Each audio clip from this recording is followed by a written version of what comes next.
I could be wrong. I hope I'm not. I could be. I hope I'm not.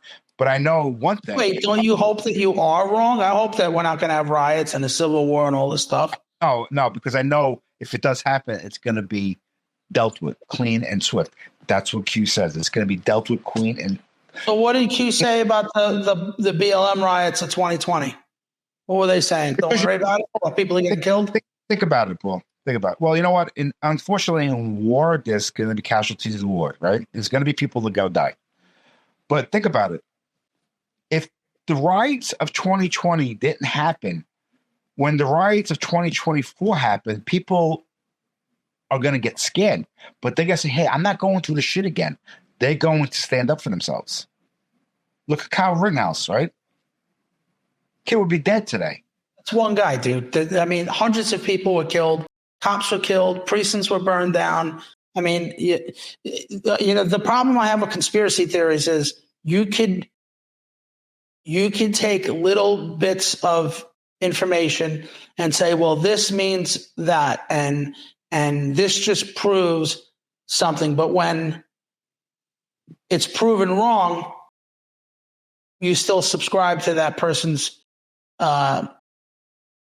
opinion. And now I would ask you, what would it take for you to say, you know what, I was wrong? Because you did tell me that at some point, I don't remember, after the election, you were like, I shouldn't have listened to Lynn Wood. He was wrong. Sidney Powell turned out to be full of shit. She did.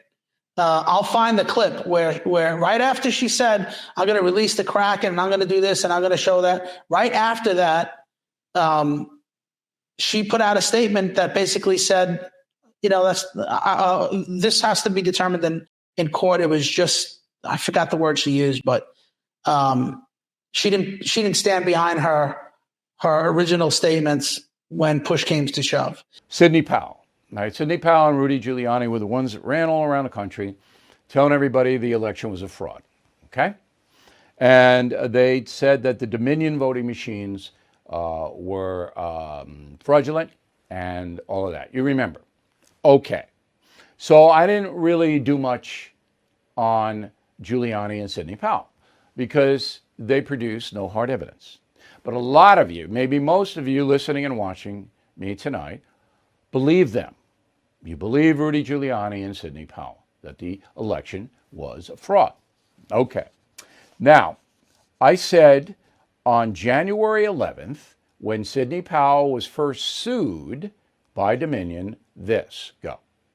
Assuming the judge is fair and the evidence is not destroyed, I'm glad Dominion sued Sidney Powell. That can hopefully create room for discovery and we would know the truth. All right, that's an interesting take on this, Lloyd. But I think Ms. Powell is in trouble. All right, and she is in trouble. But I also agreed with the letter writer. This was a good thing because it gave Sidney Powell a chance to show what she had on Dominion because she's being sued. All right, that's called discovery. Well, turns out on March 22nd, Ms. Powell's defense attorneys put out a statement. I'll put it on the screen. Quote, plaintiffs themselves categorize the statements at issue as wild accusations and outlandish claims. They are repeatedly labeled inherently improbable and even impossible.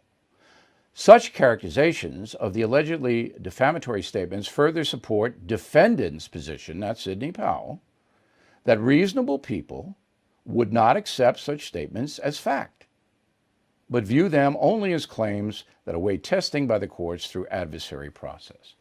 So Ms. Powell is admitting that what she said wasn't fact. And that's why I didn't cover it. Now, I know a lot of you got mad at me, but there is a discipline to covering the news. I know it's gone. I know you don't see it very often, on TV in particular. The newspapers, they're shot. There's a discipline to doing what I'm doing.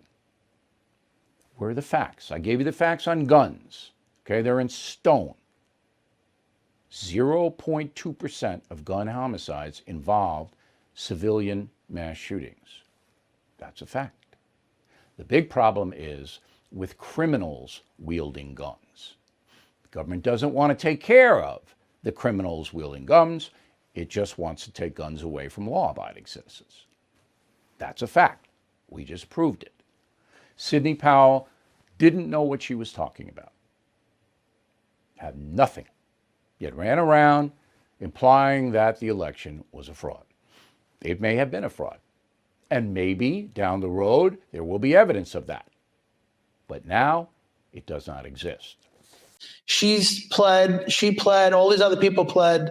Fox News, we wanted to see that trial, and everyone said, oh, it's good that Dominion is suing Fox because all that stuff will come out in discovery. And Fox News settled for $767 million.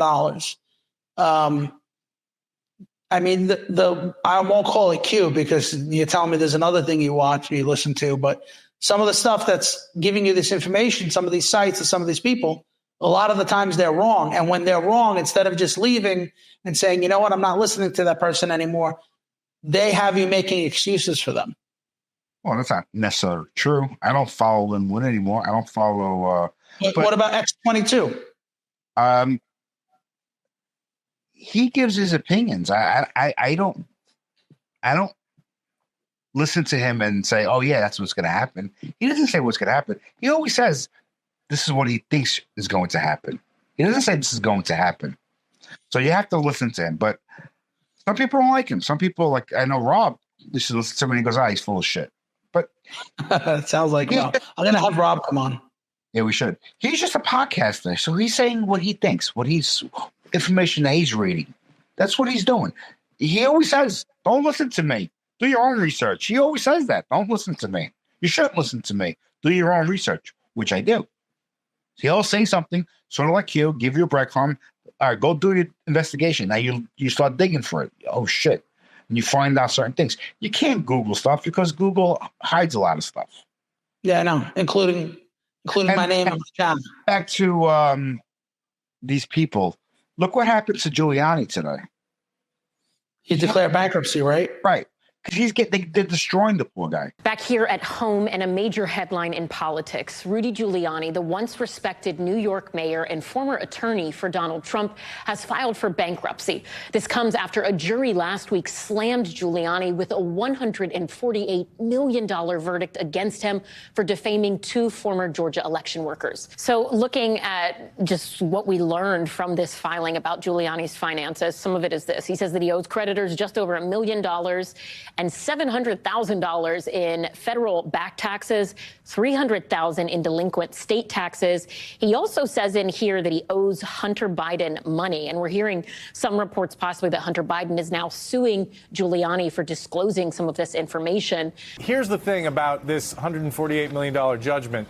It is likely not dischargeable in bankruptcy because it resulted from willful and malicious acts, which are not subject to bankruptcy protection. So whatever happens with this reorganization and the bankruptcy, this judgment will stay with him for the rest of his life. Now, he can appeal it, but the judge, in imposing the judgment yesterday, made clear that in order to appeal, he's going to have to put up a bond essentially equivalent to the amount, to the $148 million, which clearly he does not have. So an appeal seems rather remote at this point. We know that he has a lovely apartment on the Upper East Side. It's listed for $6.1 million. So to the extent that that is for sale and there isn't a debt on it, if he makes some money from that, that essentially could go to some of the people, some of the creditors here. But it's a long process that's just beginning, and it's a huge downfall for somebody who was once called America's mayor and who made a lot of money as a private lawyer, but whose financial fortune started to dwindle once he began working for Donald Trump. So when I look at what happened to Giuliani, man, I mean, I think about how he was there for 9/11. I love how he cleaned up the street. He put Bratton in. Bratton told us, we have your back. The days of policing are back. And it was great to work for someone like that supported police. They say that your career is only as good as your last day at work. It doesn't matter the highs that you had and, the successes you've had. Your last day at work determines everything. If you get fired, then it was all for shit. It was all for nothing. If you get arrested or you're locked up, you embezzled money or whatever, that it doesn't matter that you got an award 10 years before that. Everything matters. Everything is based on your last day at work. And they were both sailing high for a long time. Giuliani, Trump. And now when you look at what they're facing, it's just, it's heartbreaking. It's heartbreaking because I would say that even the left would admit Trump loves this country.